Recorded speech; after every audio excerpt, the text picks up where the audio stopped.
দত্ত। তো এটা হচ্ছে আমার বেবি গার্ল মিশুক, ওর নিকনেম হচ্ছে মিশুক, আর ভালো নাম হচ্ছে মিনার্ভা হেমদত্তা।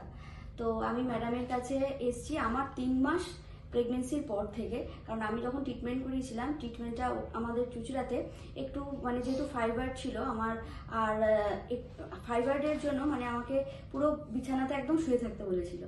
তো সেই জন্য মানে আর কিছু ওষুধও যেগুলো কন্টিনিউ করতে বলেছিল। তো সেখান থেকে ফাইব্রয়েডের জন্য বলছে যখন ওটিটা হবে তখন প্রচুর ব্লিডিং হবে বা এরকম মানে রিস্ক, মানে হাই রিস্ক প্রেগনেন্সি। আমি বাড়িতে ছিলাম, তো গেছিলেন হচ্ছে আমার হাজবেন্ড আর হচ্ছে আমার শাশুড়ি মা। ওখানে যখন মানে দেখিয়েছিলাম তখন মানে বলেছিল আমার প্রচুর রিস্ক থাকবে, তো ব্লিডিং হবে, তো বেবি ঠিক থাকবে, মানে আমার প্রেগনেন্সিতে রিস্ক ছিল।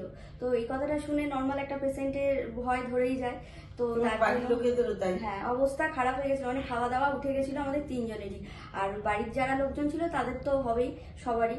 তো তখন ম্যাডামের, আমার বান্ধবী এক ম্যাডামের নাম্বারটা দেন, তো ম্যাডামের কাছে আসি। তো ম্যাডামের কাছে আসার পর মানে প্রথমে ম্যাডাম ফোনেই কথা বলি, ফোনে কথা বলার পর উনি বললেন যে ফাইব্রয়েডের কোনো অসুবিধাই নেই, তুমি সবকিছু রিপোর্ট নিয়ে আমাকে চলে আসো। মানে প্রথম উনি ফোনে দেখেছিলেন।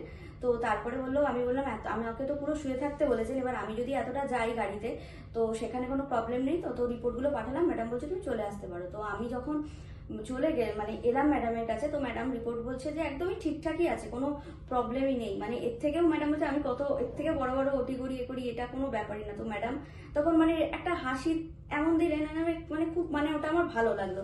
আর তারপর থেকে মানে কন্টিনিউ আমি ম্যাডামের কাছেই চেক আপ করেছি। আর হচ্ছে যে আমি তারপর ওটিটাও ম্যাডাম করেন।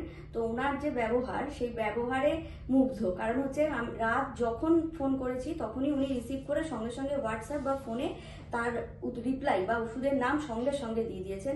মানে কোনো প্রবলেম হলে ওনাকে ফোন করে সঙ্গে সঙ্গে উনি মানে একটা প্রেগনেন্সি পেশেন্টের কাছে সব থেকে যে মনোবলটা প্রয়োজন হয় সেটা প্রথমে আমি ম্যাডামের থেকে পেয়েছি। তারপর ট্রিটমেন্টটা নিয়ে তো কোনো কথাই বলবো না। তো আজকে ওটি সবকিছুই কমপ্লিট হয়ে গেছে, ম্যাডামের কাছে চেক আপে এসেছি মিশুককে নিয়ে। তো সব থেকে মানে শেষ কথা বলবো, ম্যাডাম ভালো থাকুক, সুস্থ থাকুক। আর ম্যাডামের কাছে যদি কেউ চেক আপ করতে আসতে পারেন, একদম মানে নির্ভয়ে চোখ কান বন্ধ করে, মানে আমি সফল হয়েছি, এটা হচ্ছে